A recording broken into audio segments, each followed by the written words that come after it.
제작 무림 책방 제25장 신도의 선택. 단풍으로 인해 온 산이 타는 듯 붉어졌다. 거기 손을 담그면 붉은 물감이 묻어날 정도였다. 하늘빛이 유달리 푸르기에 단풍의 빛 또한 더욱 붉게만 느껴지는 것이리라. 야철류가 태백의 능선에 나타난 시각은 정오에 못 미치는 시각이었다. 스슥. 그는 단풍이 이뤄낸 장관을 감상할 여유도 없는 듯 푸른 그림자를 끌며 태백의 거봉 선여봉 위로 빠른 속도로 날아올랐다. 하북과 섬서에 걸쳐 있는 질령산맥의 영봉이 바로 태백산이었다. 태백산이라 불리는 이유는 산정 부근에 항상 눈이 쌓여 있기 때문이었다. 그 이외의 이유로는 산의 연기가 다른 산에 비해 지고해 영산 중의 영산이라 할 만하기에 숭고하게도 태백이라 부르고 있는 것이다. 그러나 창룡이 바다를 가르듯 빠른 속도로 치달려가는 청이인형의 눈에는 태백산이 아기산만도 못한 듯 했다. 그는 험한 산비탈을 아주 빨리 지나쳤고 뚝뚝 끊어진 절곡도 거침없이 날아올랐다. 모든 것이 그의 발 아래 굴복한 듯 했다. 바람을 타고 나는 듯 유룡처럼 신묘하게 신형을 날리는 청이인은 뜻밖에도 젊은 나이였다. 내게는 실명서생을 찾는 일이 제일 급하다. 그에게 지고 있는 일장의 빚을 갚아야만 한다. 태백산 선여봉 위로 치달리는 청이인형은 바로 무명객이라는 신분으로 강호에 나온 야철류였다. 스슥슥. 야철류는 아주 빠른 속도로 산정을 향해 치달리다가 한 곳에 이르러 걸음을 멈췄다. 수의 사이에 세워진 사원 하나를 보았기 때문이다. 아주 오래된 사찰인데 근처는 아주 조용하기만 했다. 세월의 무게가 느껴지듯 담장 아래에는 이끼가 무성하고 처마는 낡을 대로 낡아 있었다. 향화객 또한 오래전에 끊어진 듯 경내로 들어서는 길은 들풀에 뒤덮여 있었고 모든 게 고적할 뿐이었다. 야철류는 눈빛을 무섭게 빛내며 사원을 향해 빠른 속도로 다가섰다. 사원의 문은 꽉 닫혀 있었다. 주사로 붉게 칠해졌던 문은 퇴색해 너무도 볼품없었다. 인적 없는 고찰이군. 천하고수가 살기에는 부족함이 많은 곳인데. 야철류는 눈길을 사문 위쪽으로 돌렸다. 오래 전 만들어진 현판이 걸려 있었다. 선화보찰. 강호에는 알려져 있지 않으나 면면이 이어져 온 역사가 무려 500여 년이 넘는 고찰이었다. 500여 년 전 천축에서 마승 한 명이 중원으로 건너왔다.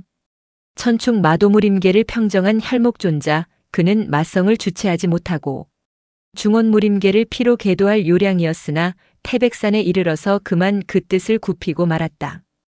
태백산주로 있던 선하낭랑의 미모에 그만 음심을 주체하지 못하고 그녀를 겁탈했으며 그녀가 죽어가면서 그에게 보낸 서글픈 눈빛이 그를 해탈케 한 것이다. 혈목존자는 마공을 버렸으며 선하낭랑이 죽은 자리에 사찰을 지었다. 그리고 그는 죽는 순간까지 단 한순간도 선화보찰을 벗어나지 않았으며 마성을 버릴 수 있는 비결을 장진고에 남겨두었다. 지금 그것을 기억하는 사람은 없었다. 선화보찰은 그저 버려진 산사일 뿐이었다. 야철류는 고찰의 현판을 뚫어지게 바라본 후 주저없이 문을 두드렸다. 땅땅땅. 주위가 너무도 적요했기 때문일까 문을 두드리는 소리가 제법 큰 소리로 울려 퍼졌다. 한동안 기다려도 굳게 닫힌 문은 열릴 생각을 하지 않았다. 야철류는 담을 뛰어넘을 생각을 하다 조금 더 기다려보기로 했다. 차 한 잔이 식을 시간이 지났을 때 등 위에서 나직한 불호성이 들려왔다. 야철류의 얼굴이 야릇하게 일그러들었다. 3장 이내로 접근했는데도 기척을 느끼지 못하다니. 야철류는 내공을 일으키지 않은 상태에서도 30장 이내의 움직임을 살필 수 있는 청력의 소유자. 그런데 상대는 그의 청력을 비웃듯 3장 이내로 다가서 있지 않은가. 아미타불, 시주는 뉘시오? 야철류의 뒤쪽에 노승 하나가 서 있었다. 나이가 많은데도 피부가 곱고 이빨이 정정한 홍안의 노승인데 표정이 아주 자비스러웠다. 노안에서 흐르는 빛은 소년의 눈빛처럼 청정무구했으며 한 점의 사기도 느껴지지 않았다. 스님, 사람을 찾아왔습니다. 야철류는 노승이 무공을 숨기고 사는 사람임을 즉시 알 수 있었으나 그런 내색은 않고 얼른 허리를 숙였다. 백절마제가 보았다면 아마 기절초풍 놀랐을 것이다. 너는 그 누구에게도 절을 해서는 안 되는 대종사다. 흑도대종사 백절마제는 야철류를 그렇게 가르치지 않았던가. 노승의 전신에 어떠한 기도도 느껴지지 않았다. 그렇다고 허무한 것은 아니었다. 대자연의 신령스런 힘이 그에게서 느껴지는 것이다. 아미타불 본사에는 객이 없고 승만 있소. 승인을 찾아오셨소? 회의 노승은 매우 자비스럽게 말을 받았다. 중을 찾아오지는 않았습니다. 속인을 찾아왔소이다. 허허, 속인은 전무한데? 회의 노승의 표정이 아주 미묘했다. 실명서생이 여기 있다는 말을 듣고 왔소. 야철류의 음성이 조금 커졌다. 허허허, 이제 보니 일지화라는 여시주와 안면이 있는 사이시구려. 노승이 고개를 끄덕끄덕했다. 그렇소, 향운 영농 일지화에게서 실명서생이 여기 머물러 있다는 말을 듣고 왔소. 그가 있다면 나를 그가 있는 곳으로 안내해 주시오. 야철류의 목소리가 점점 거칠어졌다. 그러나 노승은 아무런 두려움도 없는지 계속 자비스러운 미소만 지을 뿐이었다. 그의 입술이 천천히 벌어졌다. 야철류가 긴장에 귀담아 들을 때 정말 놀라운 목소리가 그의 고막을 때렸다. 그분은 죽었소. 예? 아미타불, 그분은 독자를 잃은 슬픔을 이길 수 없어 돌아가시고 말았소. 죽다니 믿을 수 없소. 야철류의 눈빛이 아주 무시무시했다. 그는 천이통을 시전해 근처를 살핀 후 손가락 8개를 꼽아 보였다. 선하사 안에 지금 8사람이 있을게요. 그들을 다 불러내시오. 실명서생이 있나 없나 내 눈으로 확인해야겠소. 야철류는 노승의 머리를 당장 수박통같이 박살낸 기세였다. 그러나 과거에 비한다면 10분의 1도 되지 않는 기세일 것이다. 혈객 시절이었다면 회의 노승의 완맥은 이미 야철류의 소나기 안으로 들어왔을 것이지만 허허, 노승이 무엇을 속이리까? 회의 노승이 웃으며 박수를 2번 쳤다. 딱딱. 그가 주름진 손바닥으로 박수 소리를 낸 직후였다. 절문이 활짝 열리며 안에서 8사람이 성큼성큼 걸어 나왔다.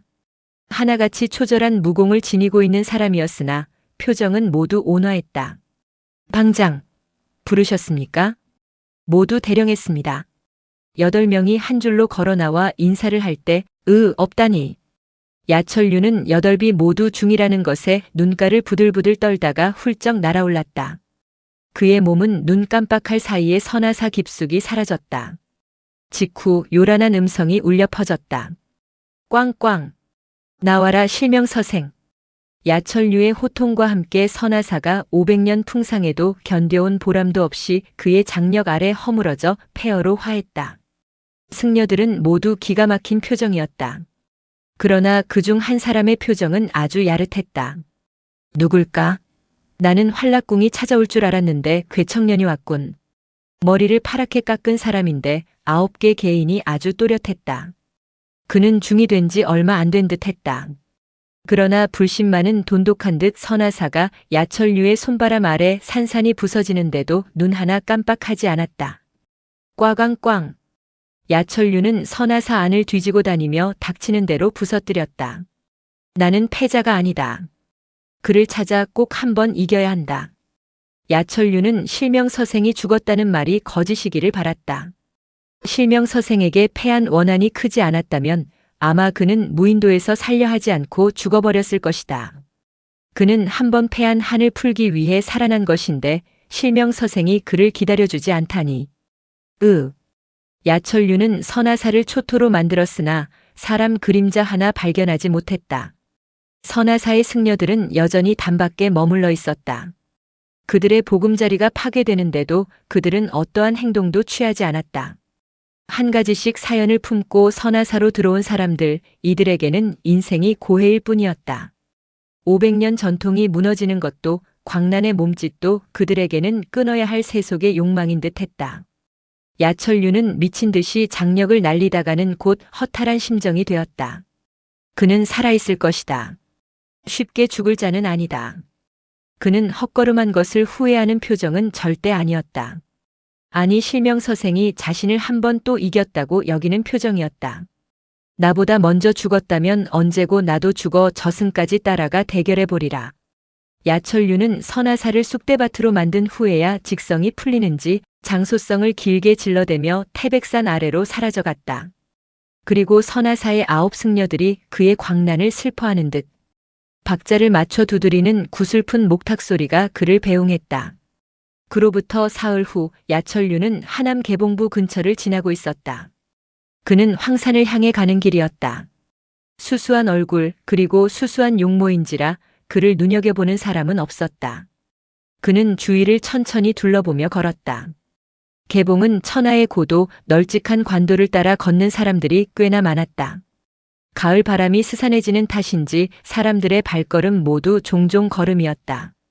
저마다의 사연을 지니고 바삐 움직이는 사람들, 이들은 강호와는 동떨어진 사람들이었다. 등짐을 잔뜩 지고 걷는 상인들, 이제 막 혼이 난 듯 보이는 선남 선녀들이 말을 타고 나란히 달리는 모습 등등. 하하, 호호.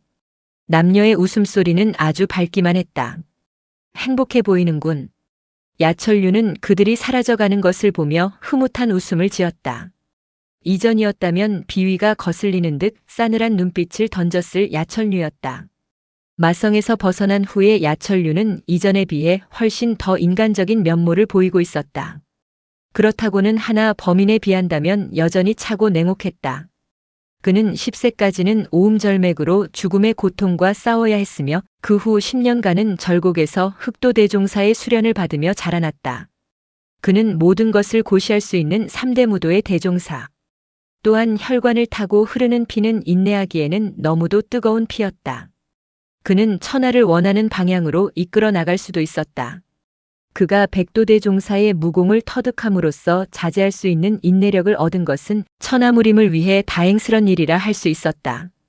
지금 그의 뇌리에는 실명서생이 떠나지 않고 있었다. 그는 실명서생이 죽었다는 소식에 허탈지경에 빠져 하루 내내 산과 들을 헤매기도 했다. 그 사람은 내가 존경하는 사람인데, 그 사람에 대해 자세히 알고 싶었는데 그 사람하고라면 몇 날 밤을 새우며 이야기한다 해도 지루한 줄을 몰랐을 텐데. 야철류는 그가 대의인이라 여겼다. 그의 무공은 활락지존보다 몇 배 고강했다.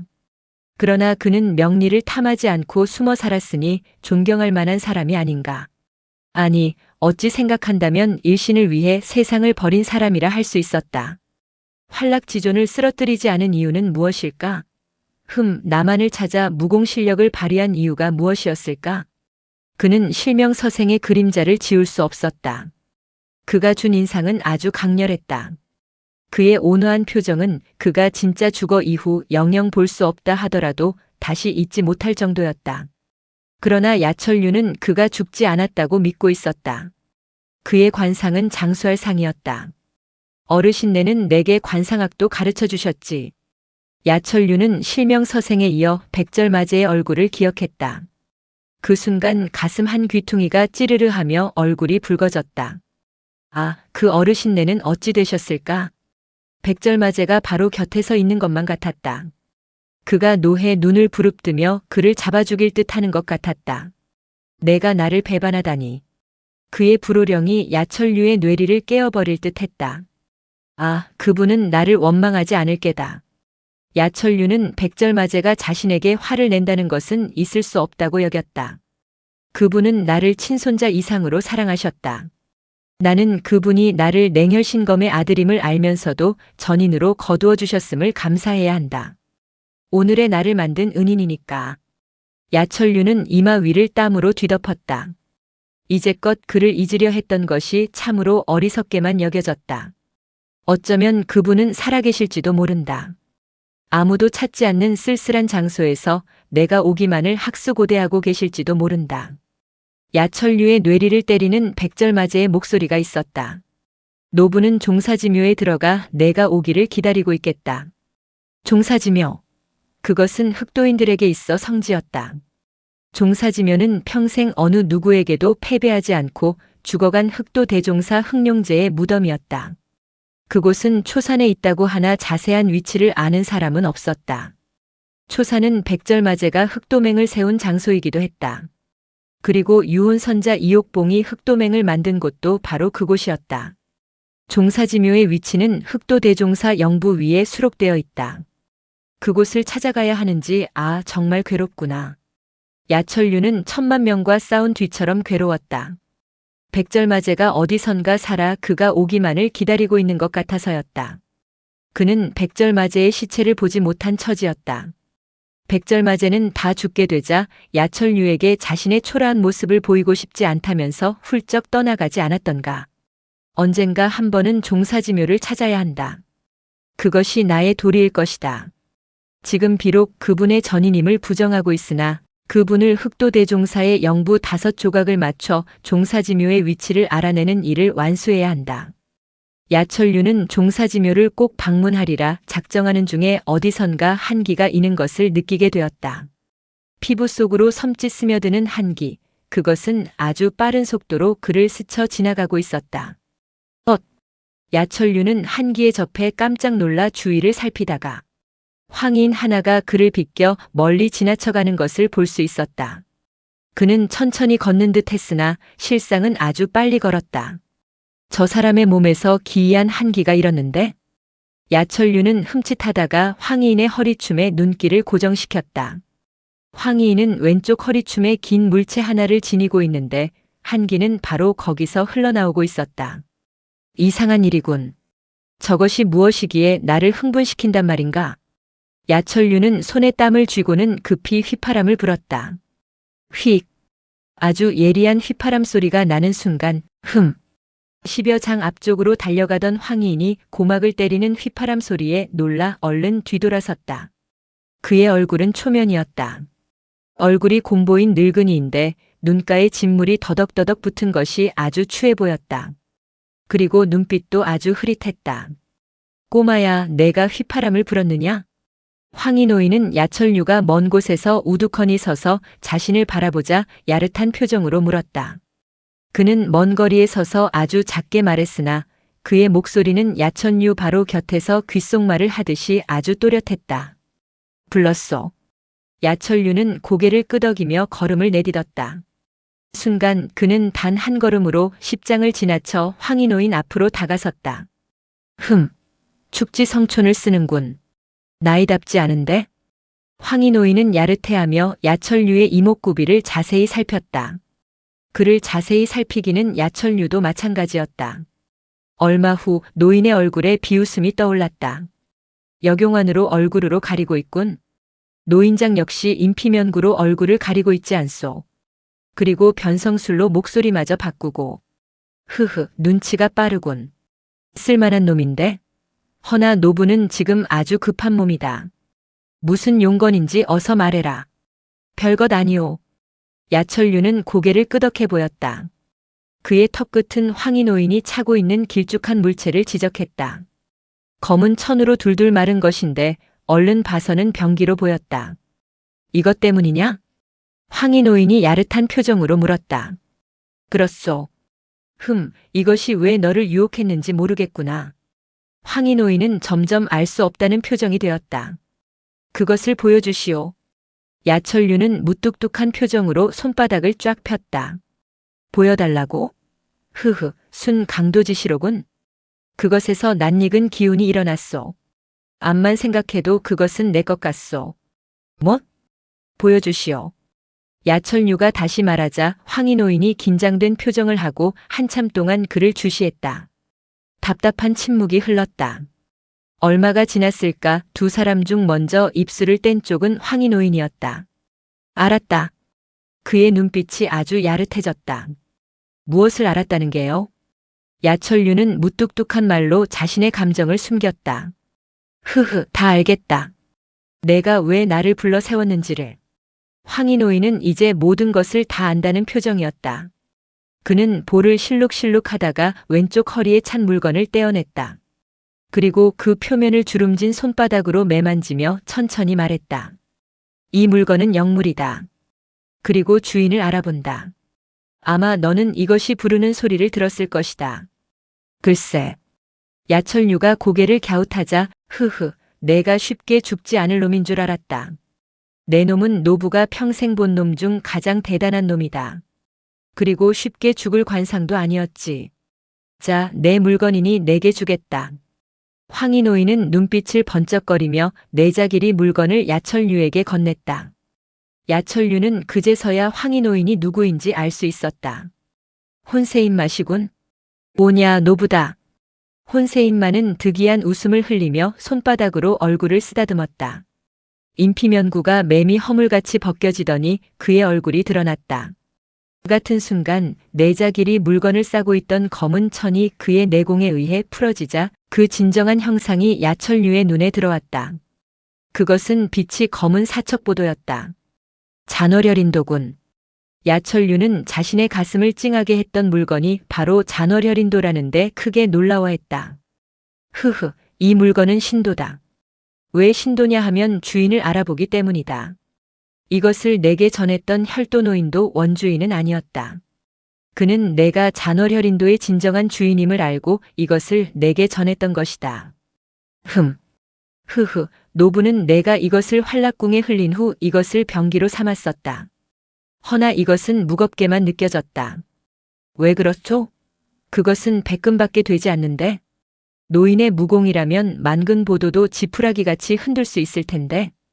흐흐, 그것이 신도의 신묘한 점이다. 신도는 대무인에게만 충성한다. 노부가 너를 죽이고 이것을 취했다면 이것은 나를 주인으로 알고 제 위력을 발휘할 것이나 주었기에 제 위력을 감춰버린 것이다. 그리고 너를 만났기에 이전의 냉량한 기운을 흘려 너를 끌었던 것이다. 마치 사랑하는 사람을 만나듯이. 혼세인마는 크게 말한 후 돌을 거꾸로 쥐고 검자루 쪽을 야철류에게 내밀었다. 받아라. 그의 말은 아주 간단명료했다. 내가 노인에게 악감이 있는 줄 잘 알 텐데 이제 신도까지 주다니? 야철류가 신도를 건네받으며 묻자 대신 한 가지 부탁이 있다. 그것을 들어주겠느냐? 혼세인마가 남에게 부탁할 때가 있다니. 야철류는 웃으며 고개를 끄덕였다. 고맙군. 혼세인마는 미소 지으며 천천히 말했다. 아주 흥미진진한 눈빛을 하고. 다름이 아니다. 나의 손녀 사위가 되어 달라는 말이다. 뭐요? 노부에게는 손녀딸이 하나 있다. 피로 맺어지지는 않았으나 정리는 친할아버지 친손녀 사이보다 대단하다. 그 아이는 내가 죽었다고 여기고 울며 지낸다. 그러니 그 아이를 첩이나 하녀라도 좋으니 내 여인으로 받아주기 바란다. 곤란한 말씀이군. 대체 누구를 두고 하시는 말씀이요? 너도 잘 아는 아이다. 예? 야철류의 눈이 화등잔만해지자 묘족 공주 향운 영롱이 노부의 양손녀임을 모르느냐? 혼세인마는 키득키득 웃은 표정이 되어 품 안에서 네모난 옷값 하나를 꺼냈다. 이 안에는 천축국 무공을 수록한 비급과 노부의 신분을 증명하는 몇 가지 물건이 있다. 이것을 내게 줄 테니 노부 대신 내 아이가 될 향운 영롱에게 전해다오. 무슨 말이오? 너는 그 아이의 결백을 더럽혔다. 그것이 이런 일을 부른 것이다. 그런 일은 없소. 야철류가 고개를 젓자 기련산에서의 일을 모르느냐? 너는 그 아이의 속살을 마구 더듬었다. 그것은 부정하지 못할 것이다. 그런 일은 있소만. 그것이 내게 하찮은 일일지 모르나 노부의 손녀에게는 생명보다 더한 결백을 잃은 것이다. 알겠느냐? 묘족왕가의 전통은 아주 엄하다. 남자의 살이 속살에 닿았다는 것은 곧 그 사람의 여인이 된 것이나 다름없는 일이다. 노부의 손녀는 그날 이후 너를 가슴에 품고 지냈다. 그럴 리가. 그 아이가 내게 악독히 굴었다고 그 아이의 진정을 의심해서는 안 된다. 그것은 한을 이기지 못해 한 일일 뿐이다. 그 아이는 너를 사모하고 있다. 내가 죽었다고 믿고 침식을 번번이 걸러 전에 비해 몸이 10근은 축난 상태다. 함께 잘 때 확인해보면 그 아이의 엉덩이 살이 많이 빠졌음을 알게다. 혼세인마는 급히 말하며 옷값을 야철류에게 내주었다. 야철류는 얼떨떨해하며 옷값을 건네받게 되었다. 됐다. 혼세인마는 이제 만족스럽다는 듯 회심의 미소를 짓고는 손을 들어 개봉부 쪽을 가리켰다. 그의 표정은 아주 엄숙해졌다. 너와 나 중 승자가 누구냐에 따라 백도가 살아나느냐 아니면 망하느냐가 결정될 것이다. 무슨 말이오? 노부는 지금 활락지존의 밀명을 받고 개봉부 안칠성장으로 가는 길이다. 칠성장은 무림 군웅회의 소굴이다. 그곳은 지금 천라지망에 덮여 있다. 무림 군웅회의 저항이 대단하나 무너지고 만다. 노부가 받은 명은 묘소금이라는 아이를 털오라기 하나 다치지 않은 채 생포의 활락궁으로 데려가는 일이다. 그 아이는 무림군웅회가 무너질 경우 자결할 작정을 하고 있다. 죽이는 것은 쉬우나 사로잡는 것은 힘들다. 활락지조는 그것을 알기에 자신이 나서지 않고 노부를 내세운 것이다. 그 일을 왜 내게 말하는 게요? 묘소금이란 아이도 너와 상관이 있기 때문이다. 그 여인은 이미 남의 부인이요. 형식적으로는 그렇다. 허나 그 아이 역시 향운 영롱만큼이나 지조가 대단한 아이다. 입 밖으로 뱉은 말은 꼭 실천하는 아이이지. 어떤 말을? 냉혈 여마를 죽인 사람에게 시집 간다는 맹세. 내가 뇌주에서 도간수라를 깨워 일이 틀어졌다.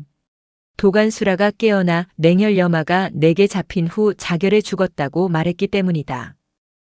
묘소금이 지금 누구의 안악이건 너를 보면 금방 너의 품 안으로 뛰어들 것이다. 글쎄?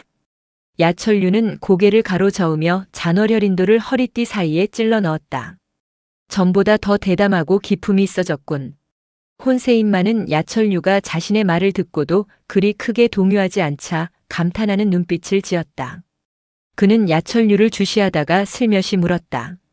어찌 살았는지 말해주지 않겠느냐? 기연을 만났소. 그래서 살았소. 어떤 기인인지 궁금하구나. 무인도에 갔소. 그곳에서 이상한 일을 겪었소.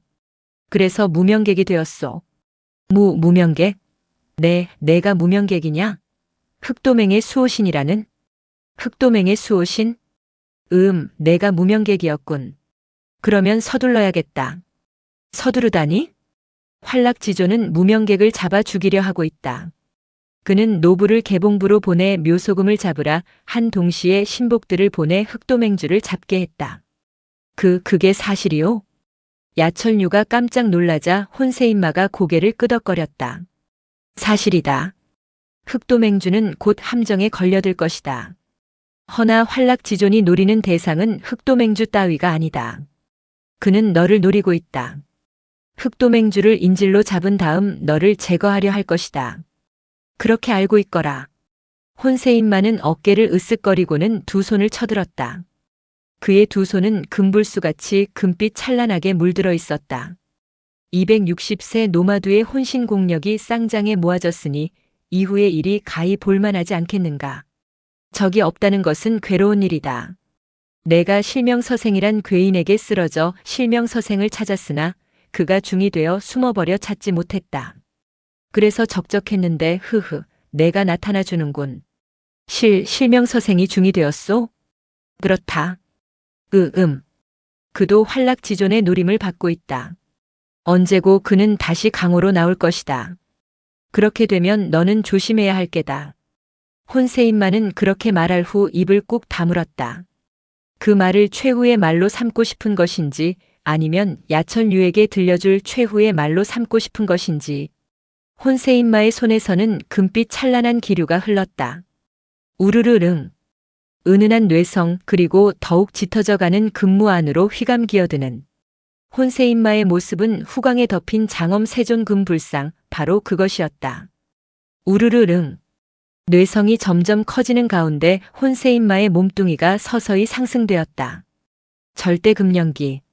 극강의 강기무공인 천축제일의 신공이다. 혼세인마는 중원에 나온 이래 단 한 번도 혼신의 내공을 발휘하지 않았는데 지금 그의 진면목이 나타나고 있는 것이다. 제작 무림 책방. 제26장 남겨진 뜻. 근무에 휘감긴 혼세인마의 몸뚱이는 한자, 두자 계속 상승해 올랐고 그와 더불어 일대는 금광에 휘감겨 들었다. 폐부를 압박할 듯 밀려드는 강기, 야철류는 호신강기를 끌어올리며 근무에 저항했다. 안개처럼 퍼져나가던 근무가 무형의 장벽에 부딪힌 듯 야철류의 일장 앞에서 멈추었다. 츠츠츠. 강기가 충돌한 부위에 균열이 일어났다. 혼세인마는 천축대 종사이다. 3대 종사의 무공을 익힌 내가 패할 수는 없다. 야철류는 하나의 구결을 외며 공력을 끌어올렸다. 그의 눈빛이 추상처럼 차가워졌으며 두 손바닥이 천천히 앞으로 펼쳐졌다. 꽈르르릉.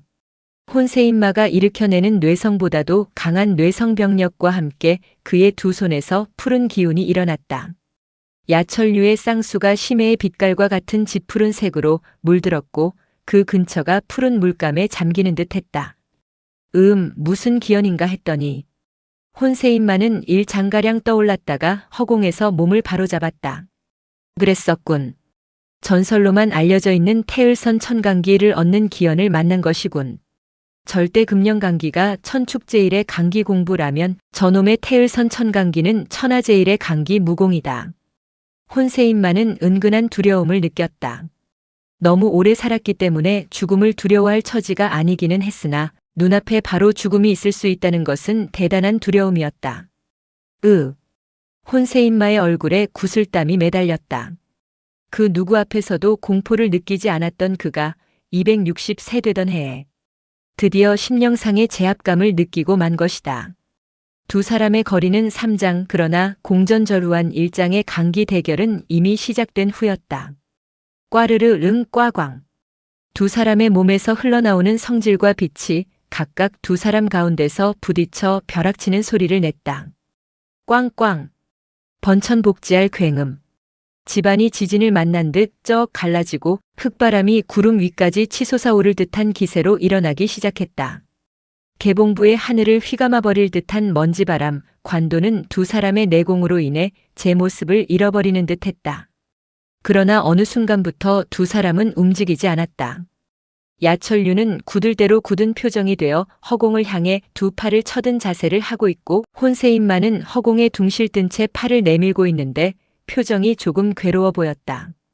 두 사람의 바로 가운데 금빛 기류와 청색 기류가 불똥을 튀기며 한데 맞부닥쳐 그 아래의 땅바닥을 무참히 뒤집어 엎었다. 꽈르르 릉 꽝. 두 사람의 몸뚱이가 움직이지 않는 대신 그 근처의 지형지물이 변화되었다. 두 사람의 몸이 있는 곳은 태풍지안이 되고 그곳을 중심으로 반경 100장 이내가 거대한 회오리 바람에 휩싸이는 것이었다. 우르르릉.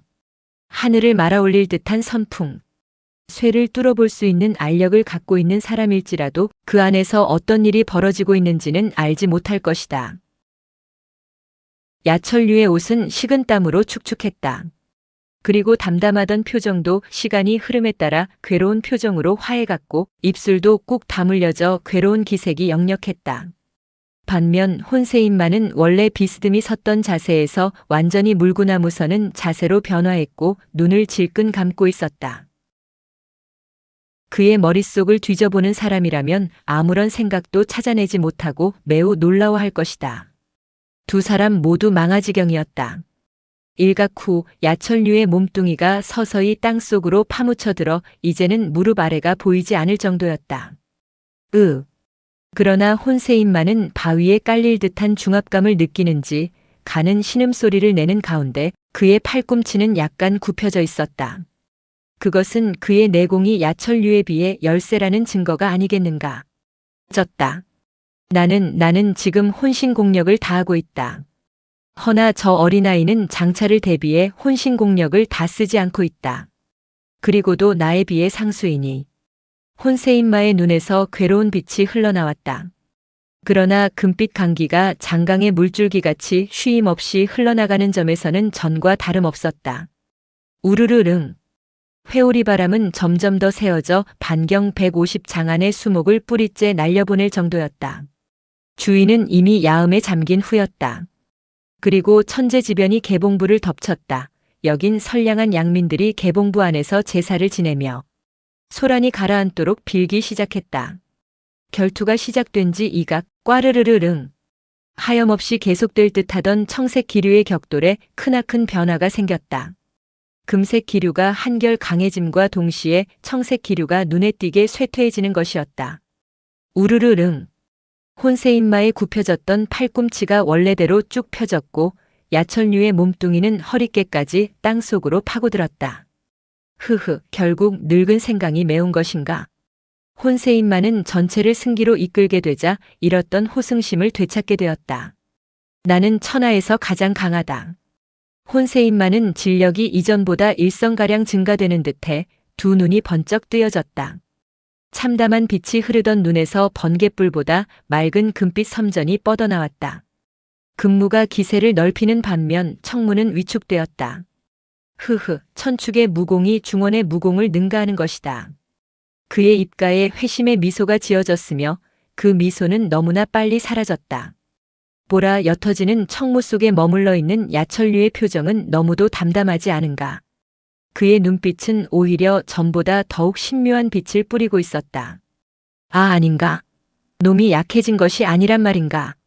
불같이 일어나던 호승심이 야철류의 맑은 눈빛에 접하는 순간 봄눈 녹듯이 사라져버렸다.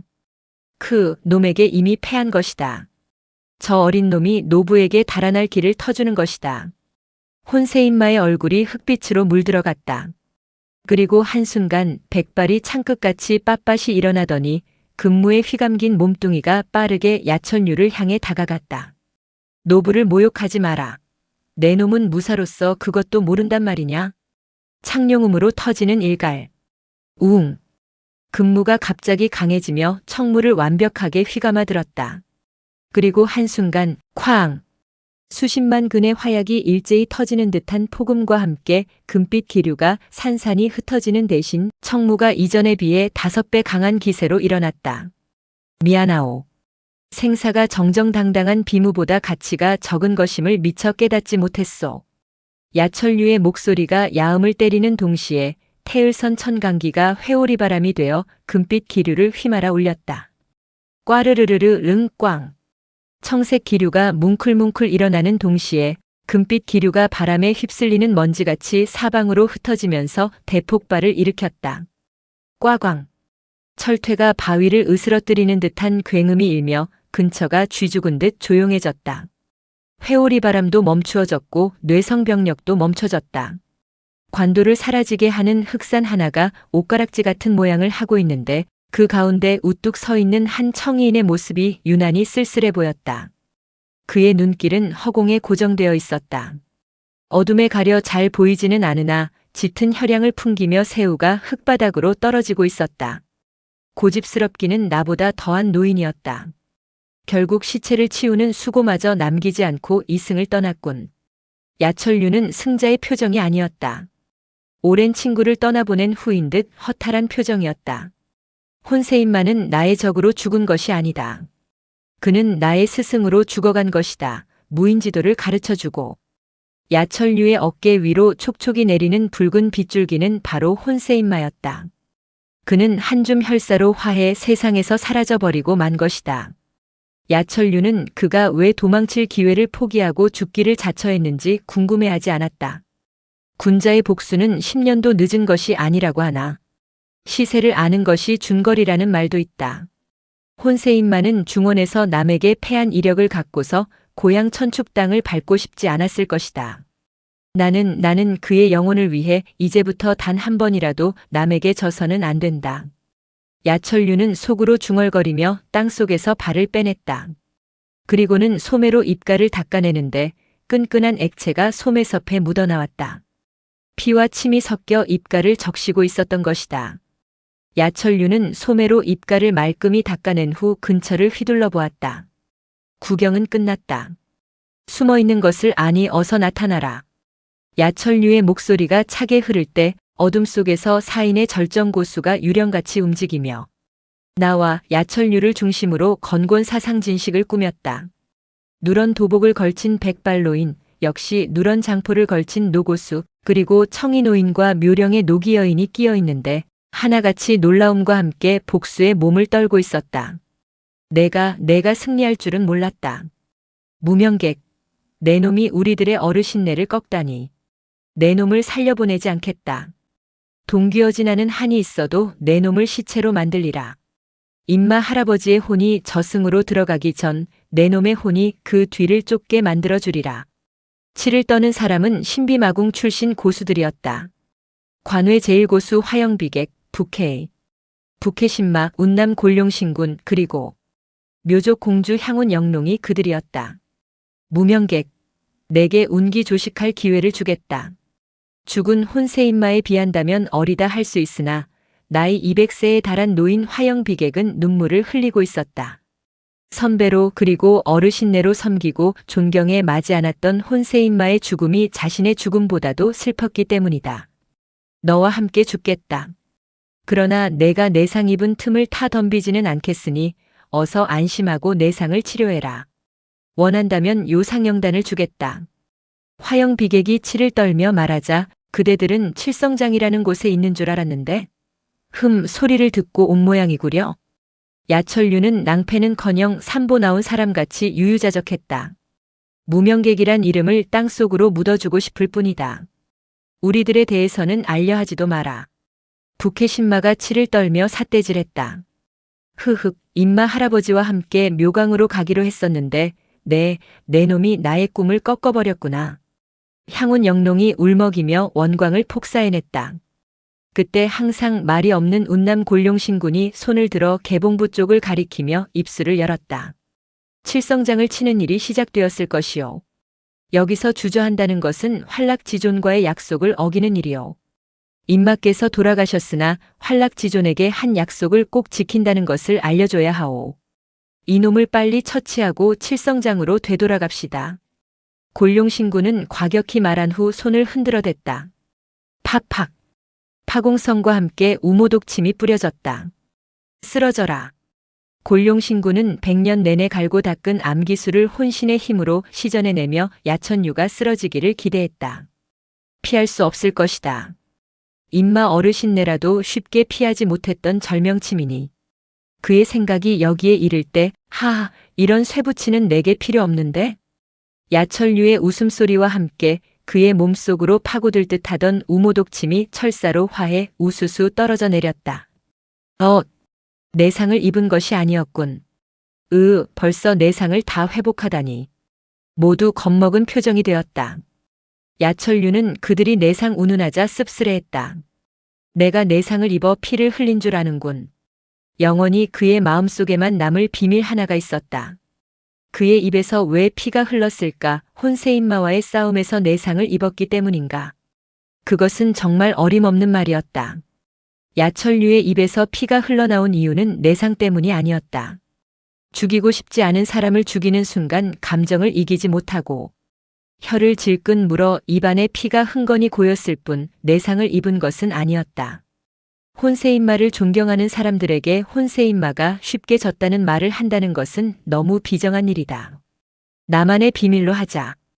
야철류는 입안에 가득 고인 핏물을 꿀꺽 삼킨 후 손을 품 안에 넣었다. 네 사람이 함구하고 그를 쳐다볼 때 이것을 향운 영롱에게 전해달라는 것이 혼세인마의 뜻이었소. 야철류는 얼마 전 혼세인마가 그에게 전한 네모난 옷갑을 꺼내 향운 영롱 쪽으로 집어던졌다. 아니 이것은?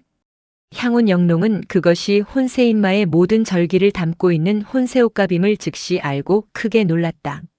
이럴 수가, 임마 할아버지가 이놈과 싸우기 이전 이미 죽음을 각오하셨단 말인가. 향운 영롱의 얼굴빛이 백지같이 하얘졌다. 그녀뿐이 아니었다.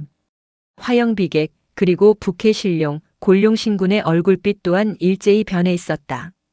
아니, 얼굴색이 변한 것뿐만 아니었다.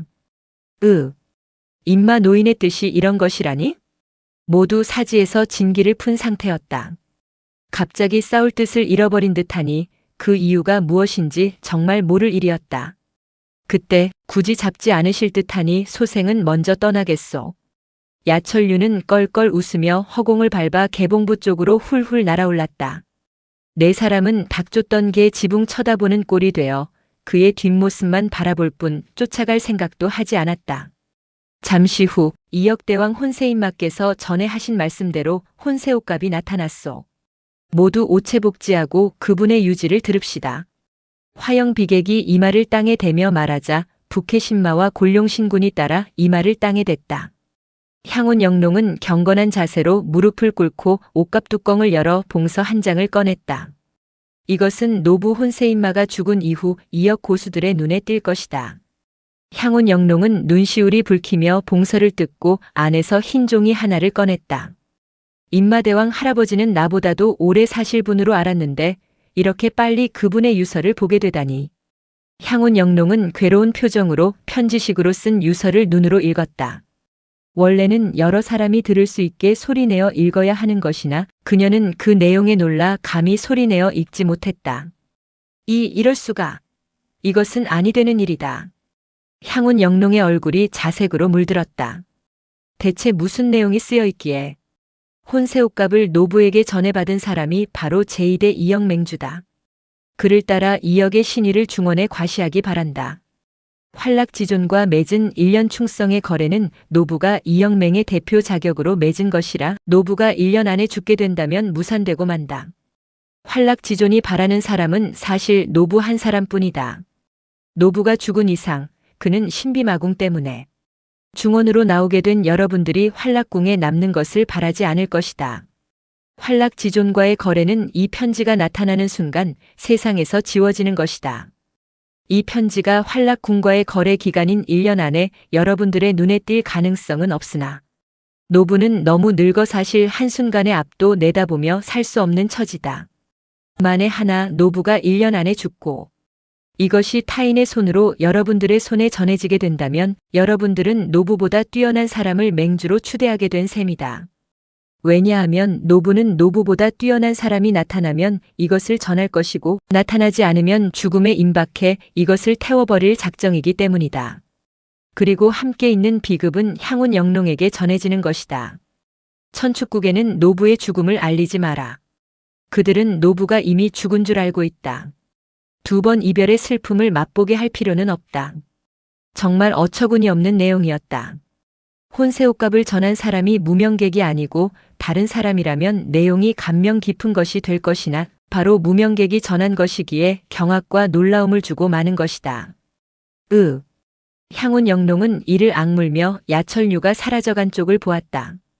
임마 할아버지가 그에게 옷값을 전하다니 그분은 무명객을 우리들의 주인으로 정하셨단 말인가. 그녀가 놀랄 때 나머지 3사람이 그녀의 어깨 너머로 그것을 보고 따라 놀라워했다. 너무 놀라 숨도 제대로 쉬지 못할 정도였다.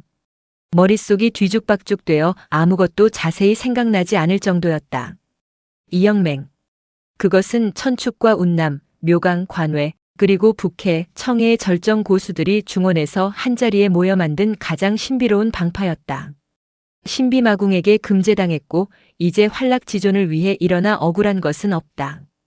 이 일은 이영맹이 중원을 아는 호기일 것이니 장차 이 일을 교훈 삼아 이영맹이 천하제일인 자리에 오를 것이다. 초대 이영맹주가 된 혼세인마가 한 말이 그것이었다. 혼세인마는 신비마궁과 활락궁의 일을 도우며 중원의 정세를 파악하려 했으며 금제가 끝나는 날 중원 정복의 기치에 박차를 가하려 했었다.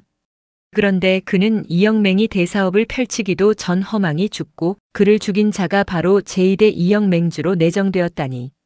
인간만사 세옹지 마라는 것이 이를 두고 하는 말이 아닐는지. 한편 개봉부를 향해 바람같이 날아갔던 야철류는 칠성장의 어귀까지 접근하고 있었다. 일대는 어두워졌으나 칠성장의 하늘은 벌겋게 달아오르고 있었다. 꽝꽝. 폭약 터지는 요란한 소리와 솟구쳐 오르는 불기둥이 밤을 태워버렸다. 그리고 폭약이 터질 때마다 단말마의 비명이 터져나왔다. 아, 폭음소리보다는 작으나 울음소리보다 더 짙은 여운을 남기는 단말마의 비명소리가 그의 귀를 자극했다. 개봉부는 변경이라고도 한다. 그곳은 금의 수도였던 곳으로 무수한 전란이 있었던 장소였다. 지금 칠성장 주변에서 벌어지는 혈전은 개봉이 만들어진 이래 단 한 번도 경험해 보지 못한 참극이었다. 꽈광. 으아각. 처절한 비명소리와 무섭게 번지는 화마 7길이의 싸움이. 아니면 이런 엄청난 일은 벌어지지 않을 것이다. 싸움은 개봉부의 남쪽에 위치한 거대한 장원을 중심으로 벌어지고 있었다. 장원 안쪽에서 나온 수백 명의 강호 고수들과 야음을 틈타 기습한 복면 괴고수들의 일대 접전이었다. 이제는 시간이 없다. 어서 놈들은 모조리 사로잡아라. 묘소금이란 계집은 무슨 일이 있어도 산채로 잡아야 한다. 신비마궁 출신 고수들이 떠났다 해도 전력에는 지장이 없다. 무림군웅회를 산산이 짓밟자. 복면인들은 수를 헤아릴 수 없이 많은 화탄을 집어던졌다. 장원은 아주 거대한 규모였으나 수천 개의 화탄에 의해 불바다로 뒤덮였고 그로 인해 근처는 대낮보다 밝았다. 장원 안에는 승인도 인속인이 모두 낀 백도 고수들과 복면인들의 혼전이 벌어지고 있었다. 차창창. 복면인들은 장원 사람들이 알아차리지 못하는 사이 장원을 천라지망으로 휘감고 있다가 일시에 들이닥쳤다. 그들은 장원 안에 누가 있는지 다 알고 온 듯 어떠한 상대를 만나고도 두려워하지 않고 연수 공격을 펼쳤다. 차창. 이럴 수가. 군웅회가 무너지면 마도를 막을 수 없는데. 여기저기서 피보라가 일어났다. 막아야 한다. 회주가 와병 중이시니 특히 내원 쪽을 완벽히 봉쇄해야 한다. 백도 고수들은 파도치듯 쳐들어오는 복면인들의 기세에 압도당했으나 어느 하나 검을 버리고 도망가지는 않았다. 모두 뛰어난 사람들이었다. 그러나 복면인들의 암기술과 진술이 뛰어나 속수무책으로 당하고 있는 것이었다. 소림사에서 왔다는 18라하는 우리가 맞기로 되어 있다. 화산 13웅은 우리 활락칠검이 이미 시체로 만들었다. 어리석게도 자비전을 배반한 무림 군웅회의 무리들은 무참히 죽어 마땅하다. 복면인들의 수는 백도 고수들의 수에 비해 정확히 3배였다. 백도 고수들은 복면인들이 일사불란하게 달려들자 폐색을 나타내며 눈가를 뜨겁게 적셨다. 분한 일이다. 놈들이 이미 우리들의 은거지를 알아내고 암중에 대천라지망을 펼쳤다는 것을 몰랐다니. 회주가 와병중만 아니었다면 한 군데 오래 머물러 이런 화를 자초하지는 않았을 텐데. 백도 고수들의 시체가 집단같이 쓰러져 작은 내를 형성했다. 붉은 피로 인한 혈화가. 자비전을 노엽게 한 죄다. 모두 죽고 말리라. 복면인들은 미리 정해진 바대로 일사불란하게 지쳐들었다. 그들은 장원을 중심으로 16로로 나누어 쳐들어오는데 일로마다 50명의 고수가 있었다. 모두 800명이니 가히 일천대군이라 할 만했다. 화탄의 폭발로 불바다가 된 이후의 대공세는 장원 안팎을 지옥도로 변화시켰다. 머리가 으스러져 죽어 넘어지는 자들, 검에 심장이 꿰뚫려 죽는 사람, 허리가 끊어져 오장육부를 밖으로 쏟아내며 나뒹구는 사람들. 피범벅이 되어 쓰러지는 사람들은 10중 8구 흰옷을 걸친 사람들이었다. 홍의복면인들은 진세에 따라 조금도 흐트러지지 않은 모습으로 들이닥쳤고 장원의 담이 이미 그들의 발 아래 유린당한 지 오래였다.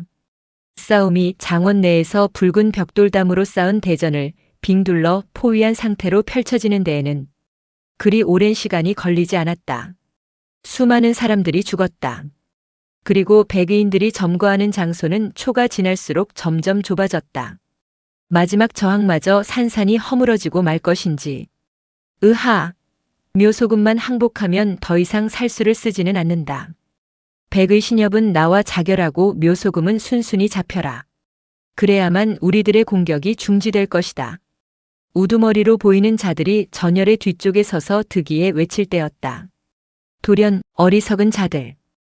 허공에서부터 벼락치는 소리가 들려왔다. 구중천이 일갈에 허물어질 듯한 순간 화마로 벌겋게 달아오른 하늘 위에서 폭사되어 내려오는 한 줄기 푸른 선이 있었다. 쉬쉬. 시퍼런 광선은 아주 빠른 속도로 지면 가까이 떨어져 내렸고 지면에서 일장 떨어진 곳에 이르러 급히 방향을 틀었다. 윙! 요란한 소리를 내며 뱀이 대가리를 쳐들듯 허공에서 방향을 트는 푸른 선의 정체는 다름 아닌 한자루 신도였다. 누군가의 손에 의해 어기비도수법으로 내던져지지 않았다면 저절로 허공에서 방향을 바꾸지 않을 것이다. 일단 피해라. 괴고수 하나가 나타났다. 백의인들을 지쳐들던 복면괴인들이 신도의 출현에 놀라 뒤쪽으로 물러나려 할 때는 이미 늦은 후였다. 땅속 깊이 파고드는 듯 하다가 지면 가까이 방향을 튼 사척보도는 떨어져 내릴 때보다 더 빠른 속도로 허공을 꿰뚫어 갔다. 우르르릉. 신도가 허공을 가르자 푸른 도강 이 오장 길이로 일어나 근처를 푸른빛으로 물들였다. 모두 눈이 멀어버릴 듯한 현란함과 함께 한기를 느껴야 했다. 팍팍팍팍. 케에엑. 장원 안으로 쳐들어온 복면괴인 중 100여 명이 거의 동시에 단말마의 비명소리를 내며 뒤로 나뒹굴었다.